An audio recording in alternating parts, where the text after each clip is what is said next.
शुभ संध्या।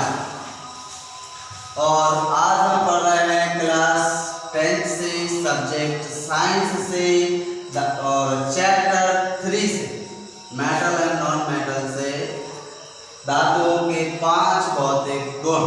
तो पहला इनका जो भौतिक गुण है ये ऊष्मा और विद्युत की सुचालक होती है। ऊष्मा मतलब आप किसी भी छड़ को पकड़ के आग में रख दीजिए, आग में आप रखोगे, धीरे धीरे वो छड़ यहाँ गर्म होगी, फिर यानी पूरी छड़ गर्म हो जाएगी। यानी ऊष्मा का चालन कर दिया उसने, तभी तो पूरी छड़ गर्म हुई। उसके बाद यदि करंट पर किसी लोहे की छड़ को रख दीजिए तो उसमें से उस सिरे से, या मान के चलो ये कोई छड़ है, यहाँ करंट लगा दिया या विद्युत से सिरे को जोड़ दिया, फिर यहाँ आपको विद्युत, आप यदि चेक करेंगे तो यहाँ तक विद्युत जा रही हो। यानी इसलिए हम कहते हैं कि इसका जो पहला गुण है वो ऊष्मा और विद्युत की सुचालकता का, यानी ऊष्मा और विद्युत का सुचालन करती है। दूसरा गुण है धातुएं आघातवर्धनीय और तन्य होती है। दूसरा, पहला आपका ऊष्मा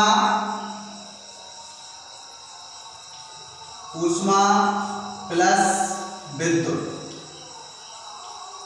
इन दोनों का क्या करती है ये चालन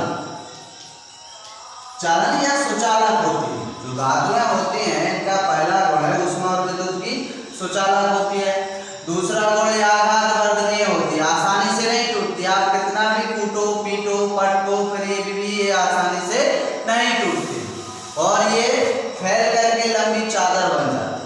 तन्य मतलब इनको कूट पीट करके बिल्कुल पतले महीन तार बनाए जा सकते हैं। तो ये आपका आघातवर्धनीय और तन्य तार का गुण हो गया। दूसरा आघातवर्धनीय और तन्य होती है। अगला जो गुण है इसमें धातुएं प्रायः कठोर होती है। पारे को छोड़ के बाकी जितनी धातु है, पारा जो होता है वो द्रव अवस्था में होता है, लेकिन धातु है परंतु वो कठोर नहीं होता, वो द्रव अवस्था में होता है, ठोस में नहीं होता। लेकिन पारे को छोड़ करके बाकी जितनी धातुएं हैं वो सभी कठोर होती है। ठीक है, तो सी नंबर पे आप याद रखेंगे कठोरता।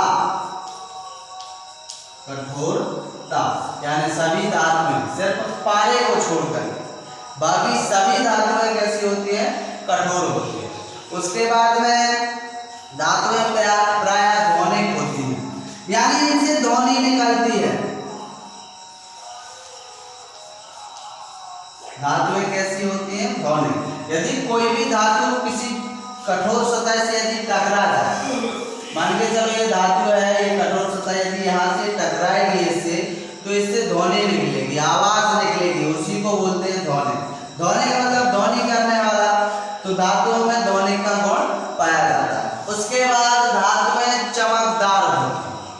कैसी होती हैं, चमकदार। और उसके बाद यदि धातु को पर आपको पेंट करना है तो धातु पर आप पॉलिश भी कर सकते हो, अपने हिसाब का कलर उस पर लगा सकते हो। तो ये थे आपके धातुओं के 5 भौतिक